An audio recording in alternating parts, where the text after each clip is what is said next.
Assalamualaikum warahmatullahi wabarakatuh.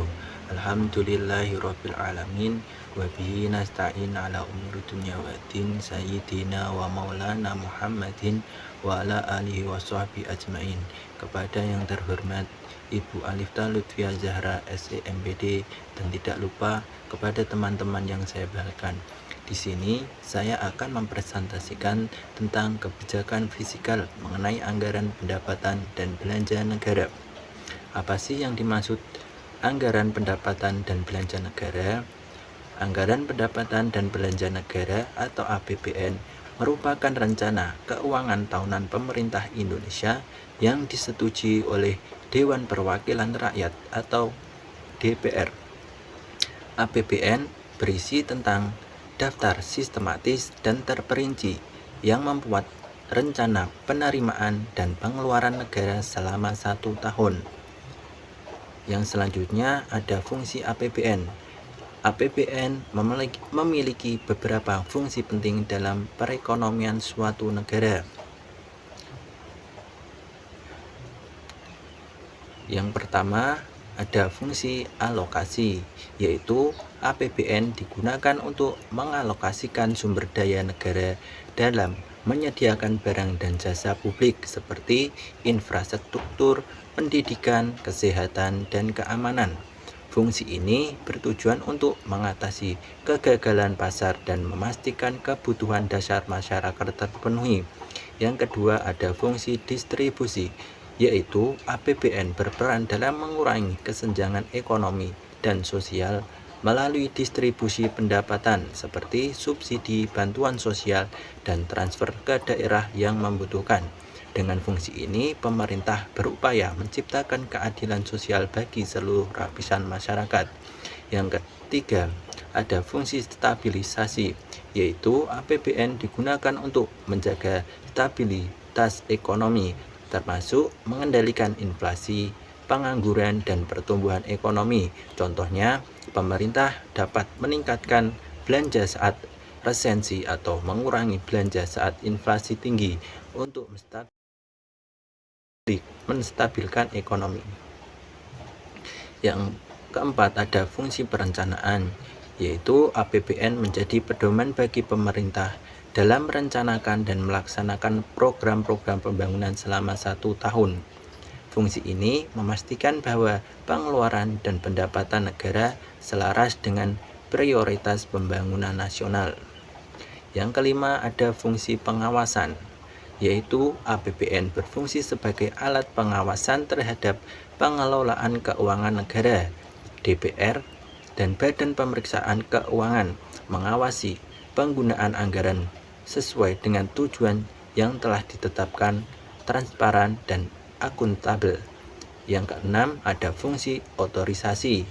Dalam konteks APBN adalah peran anggaran sebagai dasar hukum bagi pemerintah untuk melaksanakan pendapatan dan pengeluaran negara. Dengan fungsi ini, APBN memberikan kewenangan resmi kepada pemerintah untuk mengumpulkan penerimaan dan menggunakan anggaran sesuai dengan yang telah disetujui oleh Dewan Perwakilan Rakyat. Yang selanjutnya ada mekanisme penyusunan APBN. Yang pertama, persiapan dan penyusunan rencana APBN RAPBN yang dibuat oleh pemerintah dalam bentuk nota keuangan negara. Yang kedua, Presiden menyampaikan RAPBN kepada DPR, lalu DPR perlu menyetujui RAPBN melalui sidang paripurna DPR yang dilakukan bersama lembaga teknis keuangan. Yang selanjutnya, yang ketiga, jika RAPBN disetujui, statusnya berubah menjadi APBN. Namun jika RAPBN ditolak, pemerintah harus melaksanakan APBN pada tahun sebelumnya tanpa adanya perubahan. Yang keempat, saat APBN sudah disetujui, dokumen pelaksanaan APBN harus dilaksanakan oleh Menteri Keuangan sekaligus diperkuat dengan keputusan Presiden tentang pelaksanaan APBN. Yang kelima, pelaksanaan APBN akan diawasi oleh Badan Pemeriksa Keuangan atau BPK dan hasil pengawasan nantinya dilaporkan kepada DPR. Yang keenam, tahapan terakhir adalah pertanggungjawaban pelaksanaan APBN. Biasanya tahap ini dilakukan saat waktu pelaksanaan APBN dalam 1 tahun sudah selesai.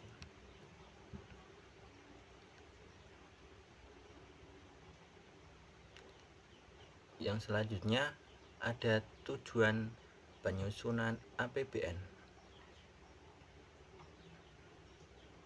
Tujuan penyusunan APBN adalah sebagai pedoman pengeluaran dan penerimaan negara agar terjadi keseimbangan yang dinamis dalam rangka melaksanakan kegiatan kenegaraan demi tercapainya peningkatan produksi, peningkatan kesempatan kerja, dan pertumbuhan ekonomi yang cukup tinggi. Semua itu ditujukan untuk tercapainya masyarakat adil dan makmur. Yang selanjutnya ada indikator APBN. Indikator APBN dibagi menjadi 5. Yang pertama ada pendapatan negara dan hibah, yang kedua ada belanja negara, dan yang ketiga ada keseimbangan primer APBN, yang keempat ada surplus dan defisit, yang kelima ada pembiayaan APBN. Yang selanjutnya ada respon kebijakan fiskal pemerintah.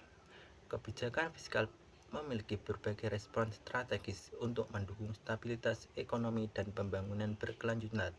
Yang pertama, respon kebijakan fiskal counter quality policy, yaitu kebijakan ini diterapkan untuk menstabilkan ekonomi dengan mengatasi fluktuasi siklus bisnis seperti relasi atau inflasi. Saat relasi, pemerintah meningkatkan belanja negara atau mengurangi pajak untuk mendorong permintaan agregat. Yang kedua, saat inflasi tinggi, pemerintah menahan belanja atau meningkatkan pajak untuk mengurangi tekanan permintaan. Contohnya, program stimulus ekonomi selama krisis atau pengurangan pajak penghasilan untuk mendukung konsumsi masyarakat. Yang kedua, respon kebijakan fiskal perbaikan iklim usaha. Kebijakan ini bertujuan menciptakan lingkungan bisnis yang kondusif, yaitu dengan memberikan insentif pajak untuk investasi dan ekspansi bisnis, penyederhanaan regulasi, dan penurunan hambatan birokrasi. Yang ketiga, dukungan infrastruktur yang memadai seperti pembangunan jalan, pelabuhan, atau energi. Contohnya, pengurangan pajak koperasi atau pembantu kawasan ekonomi khusus. Yang ketiga ada respon kebijakan fiskal peningkatan produktivitas. Fokus kepada pengembangan kapasitas dan efisiensi ekonomi seperti investasi dalam pendidikan, pelatihan, dan pengembangan tenaga kerja, dan dukungan teknologi inovasi untuk sektor industri dan pertanian, dan penyediaan insentif untuk adopsi teknologi baru. Yang keempat, respon kebijakan fiskal untuk penguatan struktur industri, bertujuan untuk memperkuat sektor industri dalam negeri agar lebih kompetitif dengan memberikan subsidi untuk sektor prioritas seperti manufaktur atau pertanian, insentif untuk ekspor dan substitusi impor, pengembangan industri hulu hilir untuk menciptakan nilai tambahan. Contohnya kebijakan hilirisasi sumber daya alam seperti di sektor nikel atau kelapa sawit. Yang kelima, respon kebijakan fiskal untuk dukungan pendanaan, yaitu menyediakan pembiayaan untuk proyek strategis atau proyek penting dengan menyediakan kredit murah untuk UMKM dan peningkatan akses pembiayaan untuk infrastruktur dan pembangunan desa. Contohnya kredit usaha rakyat. Yang selanjutnya ada keterkaitan antara kebijakan fiskal dan kebijakan moneter. Kebijakan fiskal dan kebijakan moneter adalah dua alat utama yang digunakan pemerintah dan bank sentral untuk mengelola perekonomian. Keduanya saling berkaitan dalam menjaga stabilitas ekonomi, mengurangi tingkat pertumbuhan, inflasi, pengangguran, dan stabilitas harga. Kebijakan fiskal dikelola oleh pemerintah bertujuan untuk mengatur pengeluaran negara dan pajak untuk memenuhi permintaan agregat. Dan kebijakan moneter dikelola oleh bank sentral yang bertujuan untuk mengatur jumlah uang yang beredar dan suku bunga untuk mencapai stabilitas harga dan pertumbuhan ekonomi. Keduanya memiliki tujuan yang sama, yaitu memastikan perekonomian stabil baik dalam mengatasi inflasi dan mendorong pertumbuhan.